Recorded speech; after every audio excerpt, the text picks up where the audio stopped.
السلام عليكم ورحمة الله تعالى وبركاته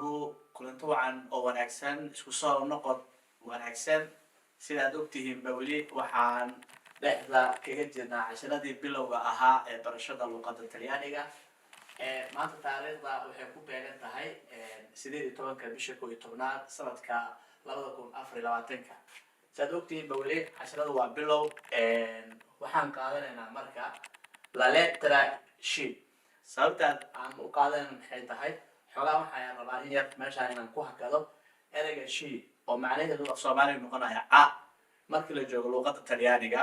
xarafkaasi waxaa jiro xarfaha waxaa loo kala qaybiyaa shaqal iyo shibane marka shanta shibanaha ah laba ka mid ah marka laga hadlayo barashada luqadda talyaaniga qoraalkooda xarfaha qaar hadday raacaan dhawqa isbedelaya marka waxay tahay la letra c suono dolce dhawaqa macaan micnaha jilicsan marka maxay tahay shi loo geeyey e waxay la macno tahay yani way isbedelaysaa shi loo geeyey e macnaheedu waxay noqonaysaa equal ama waxay u dhigantaa chinese marka haddii e la raaciyo waxaa loogu dhawaaqayaa shi ayaa loogu dhawaaqaya shi ayaa loogu dhawaaqaya tusaale ahaan marka chita oo magaalada ah chita oo magaalada ah cinque oo shanti ah marka waxaa anaga aan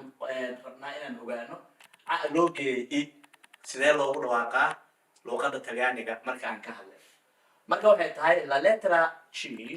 suono dolce dhawaqa jilicsan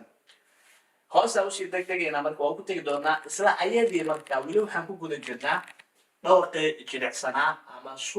suono waa dhawaq dolce macaan yani dilacsan jilicsan af soomaaliga ayaan saaraya marka haddana waxaa yidhi shi loo geeyey e oo macnaheedu ay tahay soomaaliga ca loo geeyey sidee loogu dhawaaqaya dhawaq waa isbedelaya hadduu ahaa shi haddii loogu dhawaaqayay maanta waxaa awood iska leh shaqalka halkaas yaala wuxuu noqonaa ama loogu dhawaaqaya check oo macnaheedu marka tusaale waxaa loo soo qaatay cento tira ahaan waa boqol cento tira ahaan waa boqol laakiin annaga waxaan rabnaa inaan ogaano loo geeyey see loogu dhawaaqaya iyadoo tusaalaheedii wadatana waa taasaa waxaa kaloo marka haddana tusaale ahaan usoo qaadanay shiroto af soomaali ahaan waa talyaani la soomaaliyeeyey shiroto waa sharootadii annagaa naqaanay oo meelaha daawaca lagu dhajisto waxaa kaloo haddana tusaale ahaan usoo qaadanay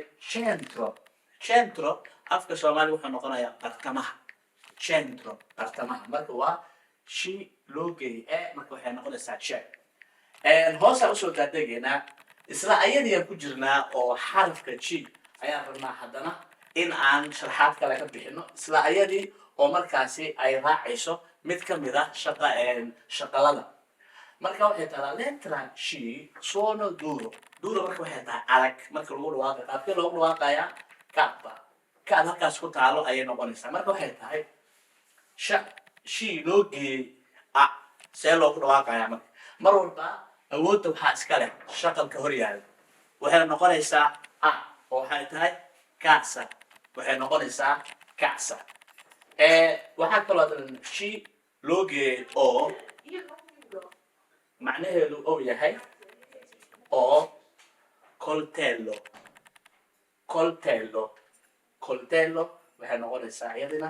waxay noqonaysaa midiri shi loo geeyey waxay noqonaysaa kushina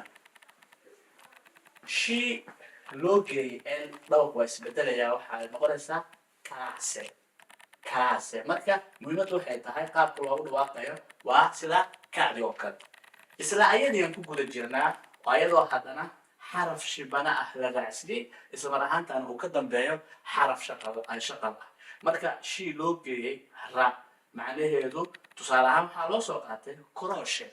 crochet macnaheedu waxay tahay istilaabta marka laga hadlayo xagga diinta waxay noqonaysaa midda luqunta lagu xirto ama qoorta la gashto oo muujinaysa qofkaasi inuu diinta kirishtanka haysto shi loo geeyey xaraf kaloo markaa shibana ah oo uu ka dambeeyo xaraf shaqal ah sidee loogu dhawaaqayaa ki oo waxaa loo soo qaata tusaale kiyabe macnaheedu wuxuu yahay afka soomaaliga waa furaha shi loo geeyey ha oo uu ka dambeeyo markaa shaqal see loogu dhawaaqayaa ke ayay noqonaysaa. tusaale waxaa loo soo qaatay forketa. forketa sida aan filayo waxaan u malaynayaa cashirkan inaad ka wada bogateen. inta aan ku kulmi doono cashirkaa mid lamid ah waxaa idinkaga tegaynaa sidaa iyo nabadgelyo. waxaase naga xasuusina mar waliba in aadan naga faqiirin liketa shareka ismalahaantana aad gaarsiisaan asxaabtiina inta kale oo asxaabtiina waa mahadsantihiin.